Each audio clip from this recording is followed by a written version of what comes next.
Abigail of Black Book Space. I'm here to talk about the books that I've read so far this summer, give you a little synopsis of each one, and my rating for each of them. So stick around so I can tell you about these books.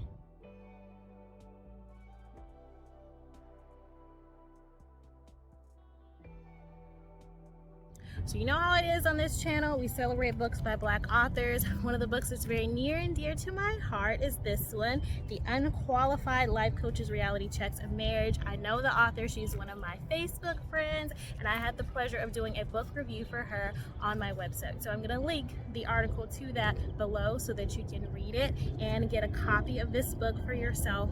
I really liked it because first of all, it helped me catch up on my, reading list. I am very behind. I'm supposed to be reading 52 books this year. I'm not going to tell you where I'm at because I'm embarrassed, but I will get there. I always catch up, you know what I'm saying? And I'm able to catch up because of books like this. This one was nice, simple, straight to the point, and it's all about different things that this woman has learned in her beautiful marriage. So she has a lot of wonderful advice for us about listening. Being honest with yourself is something that comes up a lot. She says here, remember you and your spouse are a unit, and most things should just stay between the two of you. How often do we in our relationships go around telling everybody, you know what he did, girl? He's not taking out the trash, he's doing this, he's doing that. I'm guilty of it myself. A lot of times that brings in biases that we don't necessarily need, and it helps us, well, it doesn't help us, but it makes us, change our opinion of our spouse and not talk to them and just kind of stay in our heads, in our little bubble. This woman has a lot of really wonderful advice, and I highly recommend you grab her book, especially if you are like me, if you're a person that loves love and wants advice from someone who's successful in it. And if you're behind in your reading list like myself, this book is very short, but it gives you a lot of really great information. Beautifully written. Go check out what I have to say about her book in the description box below. This book is one that stayed on my shelf for a while. I started it, stopped it, started it, stopped it. I have no idea what I was thinking. It's a wonderful book by Cynthia Williams. So I went to one of my local Barnes & Nobles recently, and I found out this amazing author, Cynthia Williams, has written so many books. I had never heard of her before. So I was like, I need to read all of these. But that day I just got one, right? Because I wasn't supposed to be buying books in the first place. You know how that is. You know how you have books that are just on your floor, on your shelf, wherever they are, with a bookmark in it that you haven't finished, but you go in and you see new books and you want those. So that's how this one got me, along with a few others. I really enjoyed this book because it was very steamy. First of all, it's a romance novel. No, I am obsessed with romance novels. But it also painted the picture of a beautiful family.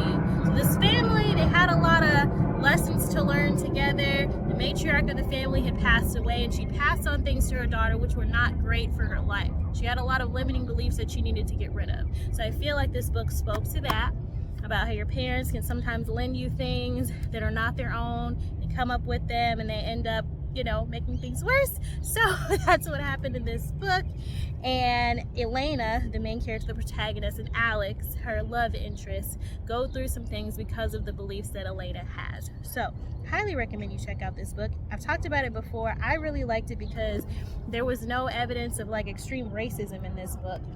A lot of times in books for Black characters, racism is like the main antagonist of the book. That wasn't the case in here, and I'm really happy about that. The antagonist actually happened to be her father, who was trying to look out for her, but he didn't want her to take over the business, so that really sucked for her. But everything works out in the end. I don't want to give any spoilers. I do really want you to check out this book, Careless Whispers. I have the link to the book in my description box, of course.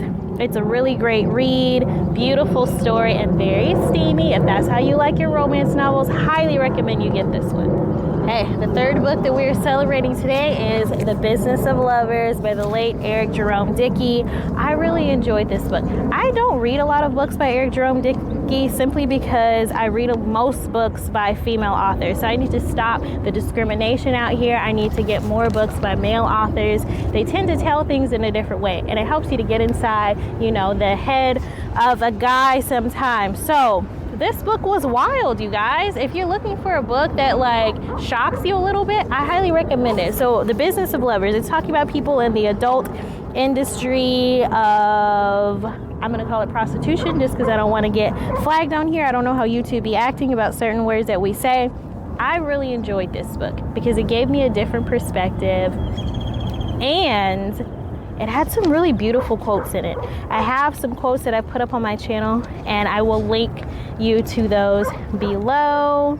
But I want to read you some as well right now. So, we're complicated creatures, all of us, yet we are simple, almost predictable at the same time. Our needs are not always the same as those of our lovers. That is a part of dealing with each other, with other humans, that we must understand. Many of us need different things, but we all need something specific, and that can change year to year or moment to moment. Some will take what they need from you, ruin your heart, then go. Do not be offended when someone does not live up to your needs or your expectations. It is a part of living, part of life. So I really like that quote, among many of them. This is one of my starred quotes. There's so many. Eric Jerome Dickey was a very talented man, and I'm so happy that his legacy lives on through all of these amazing books. He passed away in 2021, which is really awful, and he left us a lot of amazing books, including, and I didn't even know this, he talked, some of his novels included some graphic novels. He wrote one about Storm and the Black Panther, so that was really cool. I love the way that he writes. One thing, though, is a little different in his books. I feel like his dialogue sometimes is not very realistic. Like, the way people talk is kind of like, would somebody really say that? But it may be because it was written, some of these books, like back in the 90s. I don't know. The dialogue sometimes throws me off a bit, but his descriptions are so juicy and delicious. I love it. Love me some Eric Jerome Dickey. Highly recommend this book, The Business of Lovers. The cover is so beautiful. That's what got me when I was in Barnes & Nobles. I have a little short of this too. It's when I was in the bookstore and I was like, I'm not going to buy any books today, and ended up buying both of these. This one, number 3 on the list, and number 4. So let's talk about this one, Before We Were Wicked. Now, I just finished this book a few days ago. It actually is the second book in a series, because the one that comes before this was also a New York Times bestseller called Bad Men and Wicked Women. This is the prequel to it, but it was written after, because in his epilogue, he talks about how he wrote the other book, Bad Men and Wicked Women, and wanted to talk about the main character, Ken Swift's, fall from grace. So that's what this book is about. And he definitely fell. It's a really sad book to me, because it was all about these young people. They get together, and for a while they're just in lust and an incredible love, and then they fall out of it. And there was a big cultural difference that I'd never thought about before. So the main female character, Jimmy Lee, at least that's what she goes by in the book, is an Ethiopian woman. Ken Swift is what we'd call, I guess, an African-American man. So he was born in the United States, and he's, black.